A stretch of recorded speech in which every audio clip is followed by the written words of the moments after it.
ये cold cake है, ये मैंने कोयटा में मुतारिफ़ कराया है, जो पहले यहाँ पे कोई भी बेकरी नहीं दे रही थी। इसको मैं असली मक्खन से बनाती हूँ, घर में ख़ुद मक्खन बना के फिर उससे ये बनता है।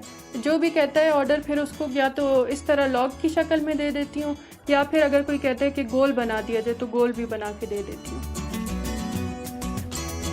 मेरा नाम अरफा असर ख़ान है और ये मैंने अपना काम शुरू किया है आइसक्रीम्स का और कोल्ड केक का। आइसक्रीम क्योंकि बिल्कुल खालिस चीज़ों से मैं बना रही हूँ, ना इसमें कोई केमिकल है ना प्रिजर्वेटिव है, तो लोगों को इस बात की तसल्ली होती है कि घर से साफ़ सुथरी चीज़ आ रही है।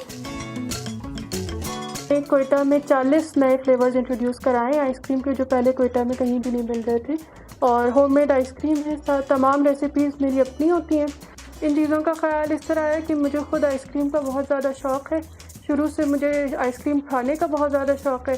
फिर कोयटा में कुछ ऐसे फ्लेवर्स हैं जो, बल्कि बहुत सारे ऐसे फ्लेवर्स हैं जो यहाँ दस्तयाब ही नहीं है, तो मैंने उनकी खुद ही रेसिपी सोची, बनाई, तो जब वो बनाई तो वो कामयाब बनी। उसके बाद मैंने ऐसे ही बैठे बैठे एक दिन अपना इश्तिहार लगा दिया था, मुझे उसके ऑर्डर्स आने शुरू हो गए और 3 महीने से फिर मैं ये काम कर रही हूँ।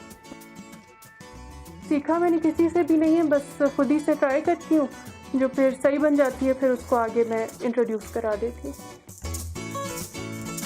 कोयटा के लोगों का मैसेज आता है कि हमें बहुत खुशी हो रही है कि एक 19 साल की लड़की ऐसा काम भी कर रही है। मुझे बहुत खुशी है कि ये मैंने इंट्रोड्यूस कराया, बल्कि ऐसे बहुत सारे बिजनेसेस जो ऑनलाइन चल रहे थे 5 साल से 4 साल से, उन्होंने मेरा देखा देखी अब ये शुरू कर दिया, आइसक्रीमों का ही शुरू कर दिया है कि शायद ये ज़्यादा अच्छी तरह चल रहा है। उन्होंने भी नए फ्लेवर्स इंट्रोड्यूस कराना शुरू कर दिए, तो मुझे बहुत खुशी है कि ये लोग इस तरफ भी आए हैं।